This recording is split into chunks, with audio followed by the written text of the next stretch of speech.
Je reviens sur cette question du « e » qui m'intéresse beaucoup en français. La fonction du « e », c'est extraordinaire. Je ne sais pas s'il y a beaucoup de travaux là-dessus, dans les miens. Mais quand je m'intéressais au « e », je ne m'intéressais pas encore... avant de m'intéresser au « e », je m'intéressais à d'autres sujets qui ont fait l'objet de mes travaux universitaires, et pas spécialement cela. Alors justement, je voulais comparer un peu mon travail à la question du cinéma. Le passage du cinéma muet au cinéma parlant,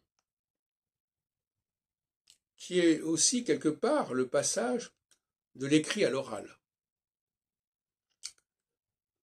Les linguistes, me semble, sont plus marqués par le muet que par le parlant. Et moi-même, j'ai été dans cette situation. Et actuellement, c'est exactement l'inverse. J'apporte à la linguistique cette question du parlant.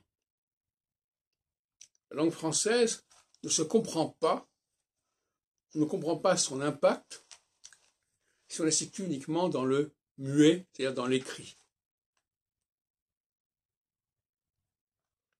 Et la question qui se pose, ce sont les codes de prononciation. C'est bien gentil, l'écrit, oui, d'accord. Quand passe-t-on de l'écrit à l'oral? C'est la grande question. Certains croient que c'est facile de passer l'écrit à l'oral, parce qu'on leur a enseigné que ça se prononçait comme ci, comme ça. Mais en réalité, les règles du passage de l'écrit à l'oral sont des règles qui ne sont pas forcément connues et répertoriées et analysées. C'est tout le problème.